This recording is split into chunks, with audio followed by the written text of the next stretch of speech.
各位歡迎收睇夜間新聞，我係陳婉容。先睇今晚嘅新聞重點。劉夢熊被控串謀詐騙案，陪審團一致裁定原則。各位，東方明珠石油前副主席劉夢熊涉及嘅串謀詐騙案，陪審團一致裁定佢全部罪名不成立。處理。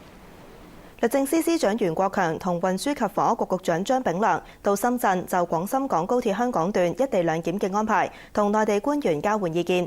袁國強喺會後話，雙方同意喺高鐵通車之前解決一地兩檢嘅法律問題。江川喺深圳報道。深圳報道。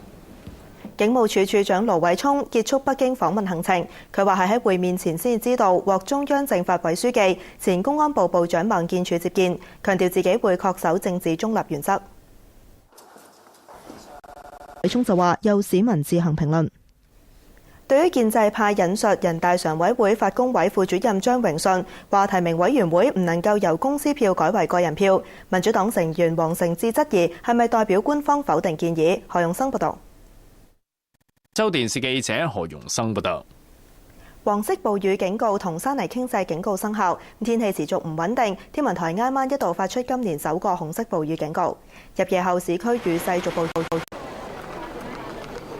喺台灣，馬英九總統發表就職7週年演說，佢話喺餘下1年任期絕對唔會鬆懈，亦都唔會畏懼困難。未來1年係和解同團結嘅1年。孫少琴報導。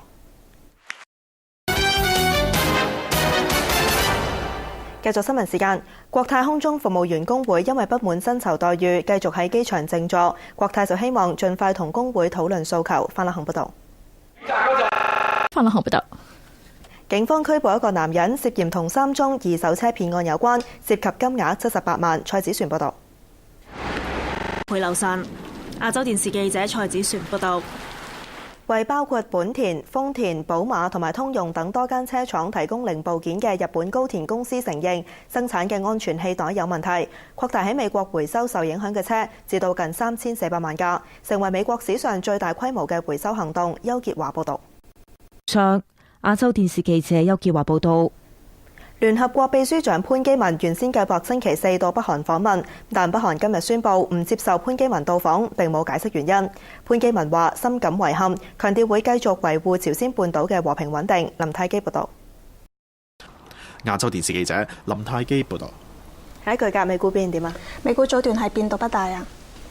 市場觀望美國聯邦公開市場委員會將會稍後公開4月嘅會議記錄，或者會有更多嘅加息時間線索，投資者入市態度審升三先。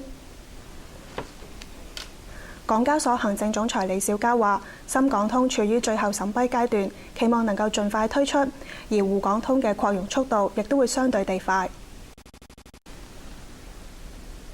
陳婉容啊，聽日點啊？聽日都係好唔穩定啊！天文台就預測聽日係天陰，有大雨同埋狂風雷暴，氣溫介乎24至26度。而家氣溫25度，相對濕度97%。新聞報道完，晚安。